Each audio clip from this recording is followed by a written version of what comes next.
Ilawom sa SPPR number 2024-03721,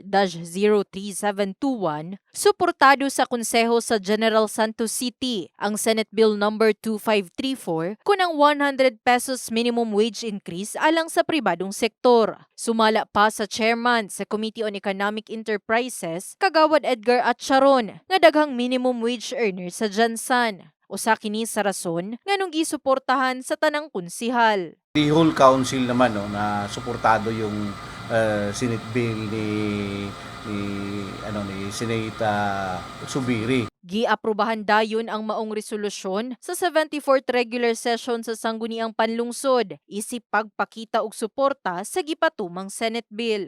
Dakong tabang matud pa kini aron makalingkawas ang katawhan sa kapigaduhon. Ilang taon ding ilang dekada na rin na lumilipas na wala pa ring increase yung mga natin sa mga empleyado.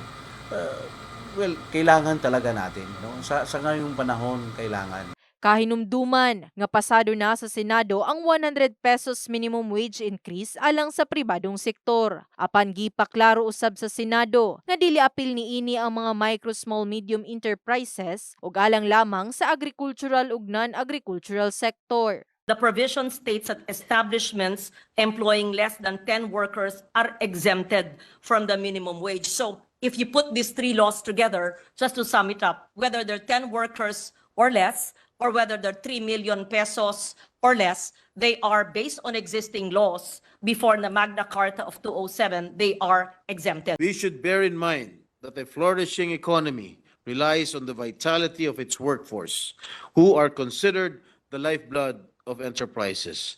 At dapat natin pangalagaan at unahin ang interes ng ating mga manggagawa. Therefore, with 20 affirmative votes, 0 negative votes, 0 abstentions, Senate Bill number 2534 is approved on third reading. Congratulations sa ating manggagawang Pilipino. Mabuhay! Mabuhay kayo! Mabuhay ang manggagawang Pilipino! Ang musupak usab inig mamahimo na kining balaod, posibleng mapinahan og 50,000 ngadto 100,000 pesos o dili ba kaha pagkapreso og 2 hangtod 4 ka tuig. In the heart of changing lives. Kini si Brigada Liza Labajo sa Brigada News Jansan. Brigada News.